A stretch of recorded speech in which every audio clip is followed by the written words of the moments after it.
Hello friends, this is Dr. Mamta Rathi. I welcome you all on my educational channel Dr. Mamta's Educational Plex.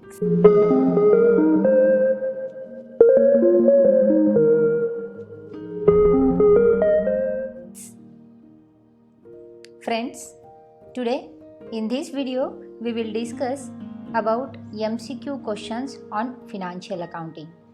This is our series 5. इसके पहले हमने 4 series देखी हुई है जिसमें हमने MCQ टाइप के क्वेश्चंस को सॉल्व किया है, उसके कैलकुलेशंस भी देखे हैं और उसके लॉजिकल एक्सप्लेनेशंस भी देखे हैं। तो हमारी फिनेंशियल अकाउंटिंग की जो सीरीज़ है उस सीरीज़ को अब हम आगे बढ़ाते हैं। अब तक तकरीबन हमने 160 क्वेश्चंस MCQ क्वेश्चंस सॉल्व किए हैं। अब इस 5th सीरीज़ में हम लोग आगे बढ़ते हैं।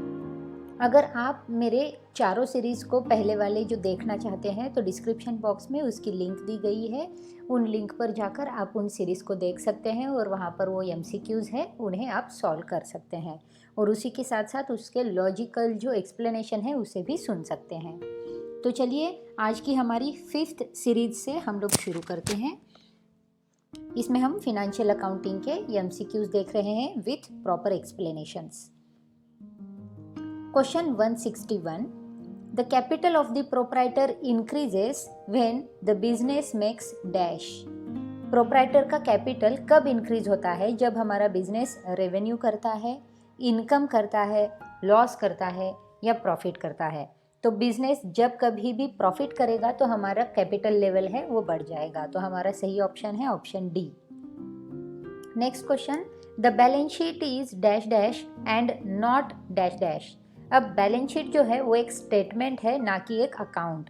तो हमारा ऑप्शन ए जो है वो करेक्ट आंसर होगा। Balance sheet is a statement not account. Next, all expenses incurred by the proprietor which are not related to business are treated as. अब प्रोप्राइटर ने जो कुछ भी एक्सपेंसेस इनकर्ड किए हैं और वो सारे एक्सपेंसेस जो बिजनेस के रिलेटेड नहीं है उन सारे एक्सपेंसेस को क्या कहा जाएगा?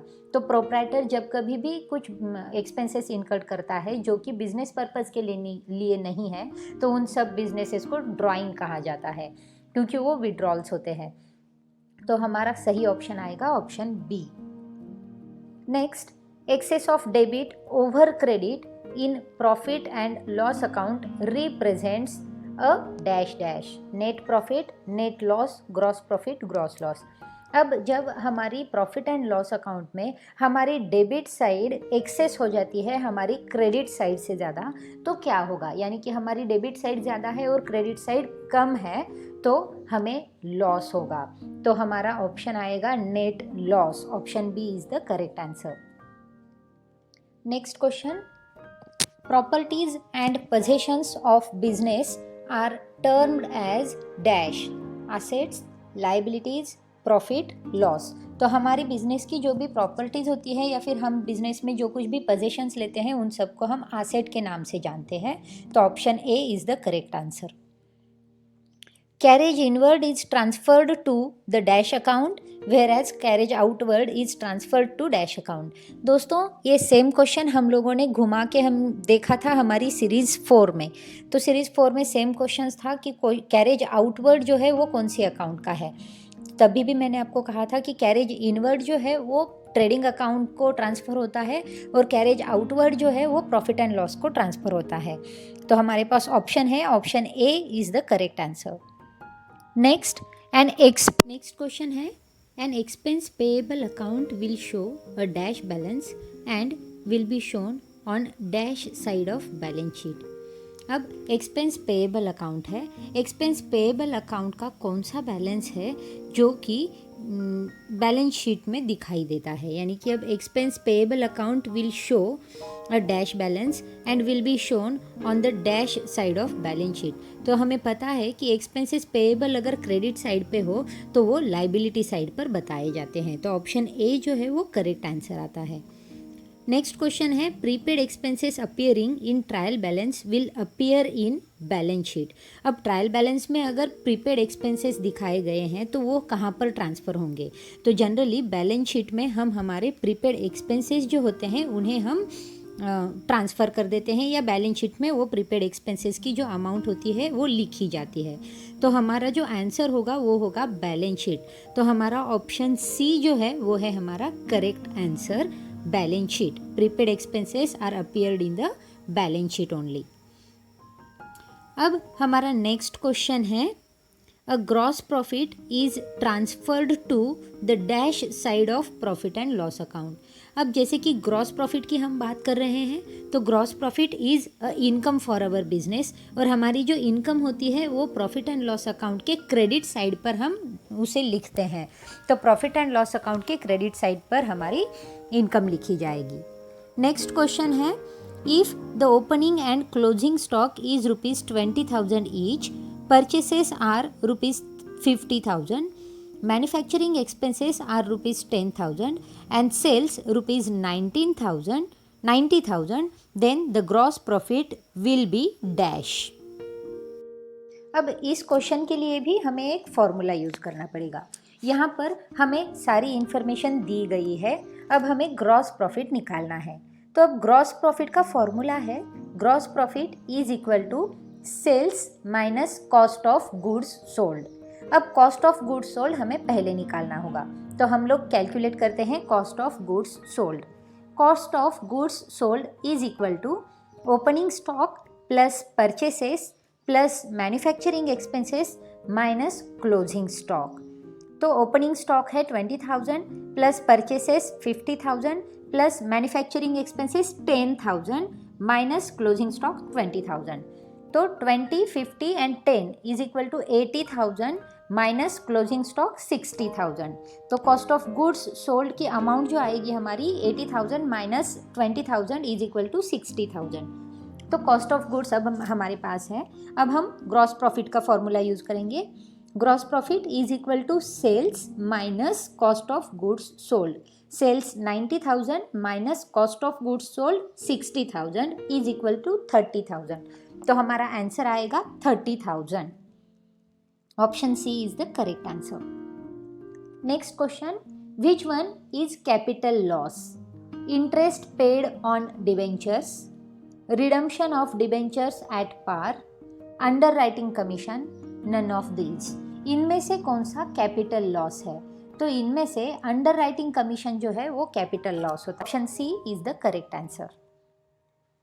Next, payment made to creditor is a capital receipt, capital expenditure, revenue receipt, revenue expenditure। क्रेडिटार्स को जब हम पेमेंट कर देते हैं तो उसे क्या कहा जाएगा? क्रेडिटार का पेमेंट यानी कैपिटल रिसीट है, कैपिटल एक्सपेंडिचर है, रेवेन्यू रिसीट है या रेवेन्यू एक्सपेंडिचर है। तो क्रेडिटार्स को हमने पेमेंट कर दिया है तो वो रेवेन्यू रिसीट बन जाता है। तो option C is the correct answer. Next, a motor car purchased for ₹80,000 whose book value is ₹48,000 was sold for ₹1 lakh. Capital profit is। अब यहाँ पर हमें कहा गया है कि हमने मोटर कार परचेज की थी 80,000 के लिए, जिसकी बुक वैल्यू थी 48,000, और वो जो है वो सोल्ड की गई है 1 लाख रुपीज़ के लिए। तो कैपिटल प्रॉफिट कितना रहेगा? अब जैसे कि हमें पता है कि हमने जो परचेस की है वो परचेस की है 80,000 से और सोल्ड की है 1 लाख से, तो हमारी जो प्रॉफिट अमाउंट आती है वो डिफरेंस अमाउंट होगी जो है 20,000 रुपीज़। तो हमारा जो कैपिटल प्रॉफिट है वो आएगा 20,000 रुपीज़। तो option B is the correct answer.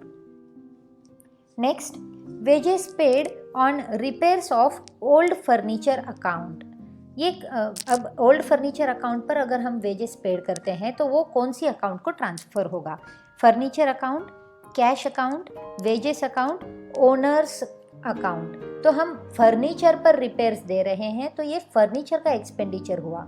तो फर्नीचर पर जो हम रिपेयर्स के एक्सपेंडिचर दे रहे हैं उसको हम फर्नीचर अकाउंट में ट्रांसफ़र कर देंगे। तो हमारा करेक्ट आंसर आएगा option A, furniture account. Next question, amount incurred on electric installations of a new building is. अब हमारी न्यू बिल्डिंग में हम कोई इलेक्ट्रिसिटी का इंस्टॉलेशन कर रहे हैं तो उसे क्या कहा जाएगा? Revenue expenditure, capital expenditure, deferred revenue expenditure या कैपिटल लॉस। अब जैसे कि हमारी न्यू बिल्डिंग है, न्यू बिल्डिंग में हम इंस्टॉलेशन कर रहे हैं इलेक्ट्रिसिटी चार्जेस का। अब बिल्डिंग हमारा आसेट है और आसेट पर इनकर्ड किए गए जो कोई भी एक्सपेंडिचर होते हैं वो होते हैं कैपिटल एक्सपेंडिचर, क्योंकि आसेट जो है वो लॉन्ग टर्म के लिए यूज़ किए जाते हैं। Generally building type of asset यानी कि फिक्स्ड आसेट है वो हम लॉन्ग टर्म के लिए यूज़ करेंगे, तो उसमें जो इंस्टॉलेशन हो रहा है इलेक्ट्रिसिटी का वो भी लॉन्ग टर्म के लिए है, तो इसे कैपिटल एक्सपेंडिचर के नाम से जाना जाएगा। तो सही ऑप्शन है option B. Next question is out of the following direct expense is salaries, carriage outward, rent of office building, carriage inward. अब सैलरीज जो है वो एम्प्लॉयज़ को जाती है जो कि डायरेक्ट एक्सपेंस नहीं है। कैरेज आउटवर्ड जो है वो भी अनदर सेक्टर इसमें जाता है तो वो भी डायरेक्ट एक्सपेंसेस नहीं है। रेंट ऑफ ऑफिस बिल्डिंग भी इनडायरेक्ट एक्सपेंसेस है, लेकिन कैरेज इनवर्ड जो है वो पर्टिकुलरली मटेरियल पर हम लोगों ने खर्च किया गया है, तो ये डायरेक्ट एक्सपेंडिचर है। तो हमारा सही ऑप्शन है ऑप्शन डी। अब डायरेक्ट एक्सपेंसेस और इनडायरेक्ट एक्सपेंसेस के बारे में थोड़ा सा जान लेते हैं। डायरेक्ट एक्सपेंसेस वो एक्सपेंसेस होते हैं जो हमें दिख के आते हैं हमारी प्रोडक्ट में, और इनडायरेक्ट एक्सपेंसेस वो एक्सपेंसेस होते हैं जिनके अलावा हमारा प्रोडक्ट बन नहीं सकता। एग्जाम्पल के तौर पर हम देख लें कि अगर हम कोई पेन मैन्युफैक्चर करते हैं तो पेन मैन्युफैक्चर करने में जो डायरेक्ट एक्सपेंसेस लगते हैं वो है पेन का मटेरियल, यानी कि प्लास्टिक हो, टिन हो, वो पेन का मटेरियल है, इंक लगती है, तो ये सारे जो एक्सपेंसेस होंगे वो होंगे डायरेक्ट एक्सपेंसेस। लेकिन पेन बनाने के लिए मोल्ड लगते हैं, पेन बनाने के लिए मशीनरीज लगती हैं, पेन बनाने के लिए इलेक्ट्रिसिटी लगती है, पेन बनाने के लिए फैक्ट्री लगती है, तो ये वाली सारी जो एक्सपेंसेस हैं वो होंगी इनडायरेक्ट एक्सपेंसेस, क्योंकि without factory, without machine, without workers हमारी पेन नहीं बनेगी। लेकिन ये सारी जो है वो इनडायरेक्ट एक्सपेंसेस होती है जो हमारी पेन में नहीं दिखती है। पेन में जो दिखता है, जो मटेरियल है, जो नीब है, जो इंक है, जो प्लास्टिक है, वो सारी जो चीज़ें हमें दिखती है फर्स्ट साइट में, वो सारी डायरेक्ट एक्सपेंसेस होती है। तो इस तरह से हमारा जो डायरेक्ट एक्सपेंसेस है वो है carriage inward. Next question, the balance sheet gives information regarding financial position during a particular period, results of operation for a particular period, the operating efficiency of the firm, financial position on a particular date। अब balance sheet हम particular year में particular date पर बनाते हैं। Generally हम at the end of the year, last दिन हमारी balance sheet बनती है। तो हमारी बैलेंस शीट जो है वो हमारी फिनेंशियल पोजीशन पर्टिकुलर डेट पर क्या है उसे रिप्रेजेंट करती है। तो हमारा करेक्ट ऑप्शन होगा option D. Next, goodwill is a fixed asset, current asset, intangible asset, fictitious asset. हमें सबको पता है goodwill is an intangible asset. Option C is the correct answer. Income received in advance is an income, a liability, an asset, a loss. अब हमें income advance में receive हो चुकी है, मतलब इनकम बाद में आनी थी लेकिन वो पहले ही पेड हो चुकी है, हमारे पास एडवांस में आ चुकी है, तो इसे हम क्या कहेंगे? इनकम रिसीव्ड इन एडवांस जो है वो हमारी लाइबिलिटी हो जाती है, क्योंकि इनकम जो हमें रिसीव हुई है वो हमें एडवांस में रिसीव हुई है जो कि हमें बाद में मिलने वाली थी। अब एडवांस में हमारे पास अगर कोई अमाउंट आ जाती है तो अमाउंट हमें रिजर्व रखनी पड़ती है, और वो अमाउंट अगर हमें रिटर्न करके रखनी है तो वो हमारी लाइबिलिटी बन जाती है। तो इनकम रिसीव्ड इन एडवांस जो है वो हमारी लाइबिलिटी बन जाती है। तो ऑप्शन ए बी जो है वो हमारा करेक्ट आंसर है। Next, sales are equal to cost of goods sold plus profit, cost of goods sold minus gross profit, gross profit minus cost of goods sold, none of these. अब जैसे कि हम बहुत बार ये फॉर्मूला यूज़ करते आ रहे हैं, कॉस्ट ऑफ गुड्स सोल्ड का जो फॉर्मूला अभी अभी हमने यूज़ किया था वो था cost of goods sold is equal to sales minus gross profit. तो कॉस्ट ऑफ गुड्स का जो फॉर्मूला हम हमेशा यूज़ करते जा रहे हैं। अभी हमने एक क्वेश्चन देखा था जिसमें हमें ग्रॉस प्रॉफिट निकालना था, तो ग्रॉस प्रॉफिट का फॉर्मूला हम लोगों ने लिख दिया था, gross profit is equal to sales minus cost of goods sold. अब कॉस्ट ऑफ गुड्स सोल्ड का अगर फॉर्मूला निकालना होगा तो हमें करना पड़ेगा, सेल्स का अगर फॉर्मूला हमें निकालना है तो हम लोगों को कॉस्ट ऑफ गुड्स सोल्ड में प्रॉफिट ऐड कर देना होगा, क्योंकि कॉस्ट प्लस प्रॉफिट ये दोनों मिलकर ही हमारी सेल्स प्राइस इंडिकेट होती है। तो हमारी सेल्स के लिए हमारा जो करेक्ट फॉर्मूला होगा वो है cost of goods sold plus profit. तो option A is the correct answer.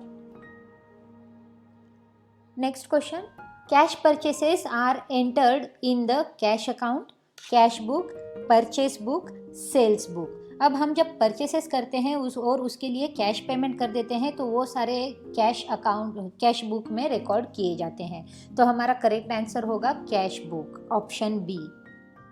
Next, suppliers account will be dash when goods are received on credit. अगर गुड्स हमें क्रेडिट पर रिसीव हो रहे हैं तो सप्लायर का अकाउंट क्या होगा? मतलब गुड्स हम परचेस कर रहे हैं और वो क्रेडिट पर परचेस कर रहे हैं और सप्लायर के अकाउंट में हम लोगों को उसकी एंट्री करनी है, तो सप्लायर का अकाउंट जो है वो डेबिट हो जाएगा।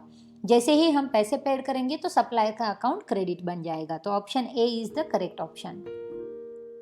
Balance sheet of real and personal accounts are dash to the next period. अब रियल और पर्सनल अकाउंट्स के जो बैलेंस शीट होते हैं वो नेक्स्ट ईयर में या फिर नेक्स्ट पीरियड में क्या किए जाते हैं? कैरिड फॉरवर्ड किए जाते हैं, यानी कि जो कुछ भी बैलेंस है वो बैलेंस नेक्स्ट ईयर में कैरी फॉरवर्ड किया जाता है। तो हमारा करेक्ट ऑप्शन जो है वो ऑप्शन ए है। Withdrawal of goods by the proprietor are generally recorded in the journal proper, ledger, general journal, none of these. अब जब कभी भी प्रोप्राइटर विड्रॉल करेगा गुड्स के तो वो गुड्स का विड्रॉल यानी कि उसके ड्राइंग्स हुए और गुड्स के रूप में उसका ड्राइंग है तो उसकी एंट्री कहाँ जाएगी? वो गुड्स की एंट्री हम कहाँ पर रिकॉर्ड करते हैं? तो इन तरह की जो प्रोप्राइटर जो गुड्स का विड्रॉल करता है वो वाली एंट्री जनरल जर्नल में रिकॉर्ड की जाती है। तो हमारा करेक्ट ऑप्शन है option C. Next question, the main book of account is journal, ledger, trial balance, none of is. हमारी अकाउंट का सबसे मेन बुक कौन सा है? तो वो है हमारा लेजर अकाउंट, क्योंकि लेजर अकाउंट में ही हमारे सारे जो ट्रांजैक्शंस है वो ट्रांजैक्शंस डेबिट एंड क्रेडिट के इफेक्ट के साथ रिकॉर्ड किए होते हैं। तो ledgers are the main accounts of our accounting system. Option B is the correct answer. If there are 15 credit purchases during a given month, then there will be dash posting from the purchase book at the end of the month. अब एक month में अगर हमने 15 times credit purchases किए हैं तो at the end of the month हमारी purchase book में कितने पोस्टिंग होंगे? तो हमारी परचेस बुक में 16 पोस्टेज होंगे। तो option B is the correct answer. Next, subsidiary journals are all books of dash entry. Subsidiary journals जो होते हैं वो सारे जो बुक्स हैं उनकी उसमें कौन सी एंट्री होती है? Original entry, subsidiary entry, secondary entry, none of this. तो जैसे कि हमें पता है सब्सिडियरी जर्नल्स में ओरिजिनल एंट्रीज ही होते हैं, तो option A is the correct answer. Next question, the ledger is a book of dash entry. Original entry, subsidiary entry, secondary entry, final entry. तो लेजर बुक में हमारी फाइनल एंट्रीज को हम रिकॉर्ड कर देते हैं, क्योंकि लेजर बुक में जो एंट्री आ जाती है उसी के साथ हमारे लेजर अकाउंट जो है वो क्लोज भी हो जाते हैं। तो फाइनल जो हमारे एंट्रीज होते हैं या फिर हमारा जो फाइनल ट्रांजैक्शन होता है वही ट्रांजैक्शन हमारी लेजर बुक में आता है। तो हमारा ऑप्शन डी जो है वो करेक्ट आंसर है। Next, the dash column in a ledger account shows the location of each entry in the journal. अब हमारे लेजर अकाउंट में वो कौन सा कॉलम होता है जिसमें हमारी जर्नल एंट्री का लोकेशन हमें मिल जाता है?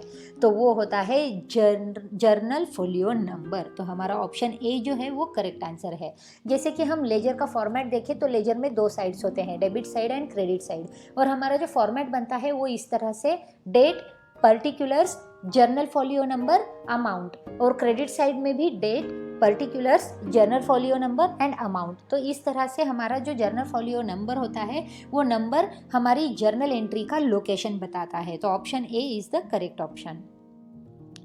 Next, purchase account will always have dash balance. Purchase account का हमेशा कौन सा बैलेंस रहता है? तो डेबिट बैलेंस रहता है। Purchases are always on debit side. Then purchase journal is a job division of. Purchase journal जो है वो किसका जॉब डिवीजन है? तो हमारी जर्नल का जॉब डिवीजन है। तो option A is the correct answer, क्योंकि हमारी जर्नल का वन ऑफ द पार्ट जो होता है वो परचेस जर्नल होता है। Next, sale of old furniture will be recorded in purchase journal, sales journal, journal proper, nowhere. अब हमारे जो फर्नीचर है जो काफ़ी पुराना हो चुका है, अगर वो ओल्ड फर्नीचर हम सेल कर देते हैं तो उसकी एंट्री कहाँ पर रिकॉर्ड की जाएगी? तो हमारे जर्नल प्रॉपर में हमारा ओल्ड सेल का, यानी कि हमारा जो ओल्ड स्टॉक है उसकी सेल हो गई है तो उसकी एंट्री जर्नल प्रॉपर में आएगी। तो option C is the correct answer. Next, cash book is principal book, subsidiary book, both A and B, none of this. Cash book क्या है? तो कैश बुक हमारा सब्सिडरी बुक है, तो option B is the correct answer. Contra entries are related to cash, bank, both cash and bank, none of this. Contra entries जो होते हैं वो हमारी कैश और बैंक दोनों से रिलेटेड होते हैं, तो हमारा ऑप्शन सी जो है वो करेक्ट आंसर होगा, both cash and bank. Next, cash discount is recorded in journal proper, purchase journal, sales account, cash book. अब कैश डिस्काउंट जो है वो हम कहाँ रिकॉर्ड करेंगे, कौन सी बुक्स में रिकॉर्ड किया जाएगा? तो कैश डिस्काउंट जब भी हम देते हैं तो कैश में इफेक्ट आ जाएगा, तो कैश बुक में हमारा वो इफेक्ट हमें देखना पड़ेगा। तो हमें जो कैश डिस्काउंट दिया गया है वो रिकॉर्ड करना होगा कैश बुक में, तो आंसर है हमारा option D. Next, trial balance is account, is a statement, both A and B, none of this. तो ट्रायल बैलेंस हमारा स्टेटमेंट होता है, option B is the correct answer. Next, trial balance is prepared from journal, ledger, cash book, none of this. तो सारे ledger account की जो summary होती है उसे हम ट्रायल बैलेंस कहते हैं, तो ट्रायल बैलेंस ऑब्वियसली बनाया जाता है हमारे लेजर के साथ, तो option B is the correct answer. When a firm maintains a cash book, it need not maintain sales journal, purchase journal, general journal, cash account in the ledger. जब कोई भी फर्म कैश बुक मेंटेन करती है तो उसे अपने जो books हम रिकॉर्ड करते हैं उसमें कौन से बुक की ज़रूरत नहीं है, तो उसमें हमारी कैश अकाउंट, मतलब हमारे लेजर अकाउंट्स में कैश अकाउंट की ज़रूरत नहीं है, क्योंकि ऑलरेडी हमने कैश बुक मेंटेन कर दिया है। कैश अकाउंट में भी हम वही चीज़ें देखेंगे जो कैश बुक में रिकॉर्ड होती है, तो cash account in the ledger जो है वो हमारा करेक्ट ऑप्शन होगा, ऑप्शन डी।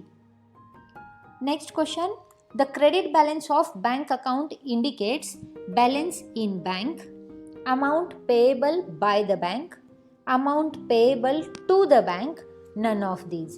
अब हमारा बैंक अकाउंट है और बैंक अकाउंट में अगर क्रेडिट बैलेंस आता है तो क्रेडिट बैलेंस क्या इंडिकेट करता है? तो क्रेडिट बैलेंस जो होता है वो होता है amount payable to the bank, तो ऑप्शन सी जो है वो हमारा करेक्ट आंसर होगा।